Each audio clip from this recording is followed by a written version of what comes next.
Hey there, and welcome to What a Feminist Looks Like, a channel where I discuss the relationship between fashion and feminism. This time I'm going to discuss the Gibson Girl.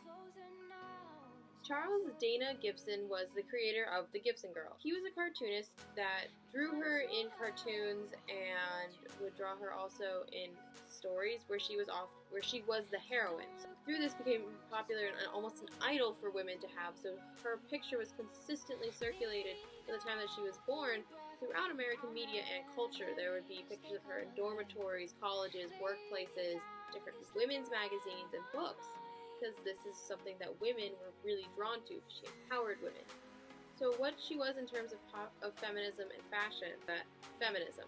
She was the heroine of all of her stories, which wasn't uncommon at the time, but the way she was a heroine was very different. She didn't accept men to treat her the way that women were typically treated at the time, and through courtships and things like that. She also wanted to be her own independent woman. She was never passive or played as passive, and was always active, jolly, clever, and those are the things that she was described as in her stories, and that's what drew men to her. And that's why she was also different from the time period's norms of women. So her popularity came from almost an early version of intersectional feminism.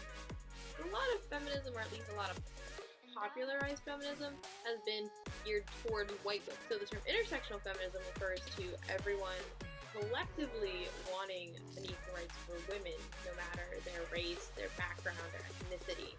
Charles Gibson, whenever he drew her very differently every single time, but she was still identified as the Gibson Girl by what she wore and how she acted. So a big reason for her popularity, as discussed by Dubois and Dumenal, is the Gibson Girl crossed all racial and all class lines. So women of different descents, of different races and different classes, so everyone who was in the United States at the time of her being revealed and in American culture could easily identify with her. For fashion, she pulled men's clothing into her own clothing, which is vastly different than what was the norm at the time. So, example, today this would not be such of a big deal, because we see women changing or taking clothing from menswear and men's fashion all the time. It's a norm now, but it wasn't back then. So as told by Linda Welters in the book The Fashion Reader, what she wore was a black skirt, so still saying feminine, a white blouse, still there, but this is what changed. A white blouse with a high mannish collar, and then she would also wear a men's tie, a men's hat sometimes, stout shoes, so not really heels or anything like that. Hair for the Gibson Girl was in this kind of like big old messy bun, not giving a crap what my hair looks like idea. We wear it all the time now. It's called a messy bun or a rainbow bun. Back then it wasn't that normal. Women had their hair nicely done or nicely up. And also the way she would walk is she would walk with her big strides. She would cross her legs, leave them right open, just a very relaxed body posture, be like, yo, what's up?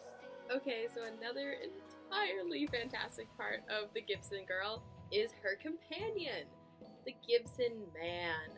So he was not always in her stories, but whenever they were together, they acted as a couple. But their dynamic of a relationship was so entirely different at the time, and it's such a worthy note as in terms of feminism. So she would dress the same way, and so would he as a guy. But he was still viewed as a man's man, someone you could go hunting with on the weekend. But he wasn't viewed as weaker than her. He wasn't viewed as losing his masculinity because he was with this woman.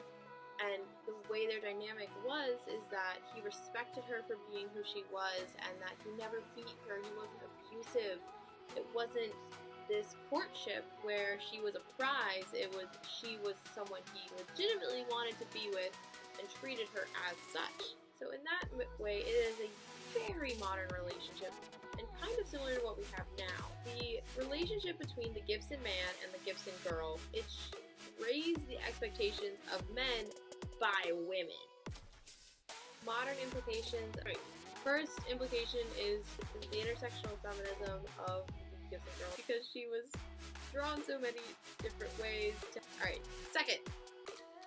The Gibson Girl made men and women came together, and for women to realize that men are just as important to the cause of feminism as they themselves are. It can be seen a lot today through different campaigns that have been launched, such as She and Emma Watson's advocacy for women's rights globally, that are raising awareness about rape culture on college campuses and through things like It's On Us. The third implication is the creation of a new modern relationship, which we all see today and we probably have all experienced in one way or another.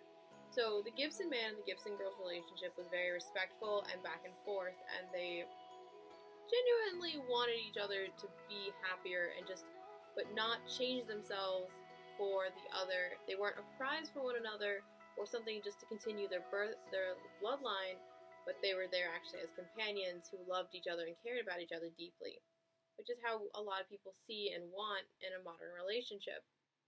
Alright, we're done with the Gibson Girl, the Gibson Man, and their modern implications! Thank you for watching. Please give this video a thumbs up, and let me know what you think is also key to a modern relationship in the comments below. Please watch my previous video, subscribe to the channel. I'm Bronwyn, and this is what a feminist looks like.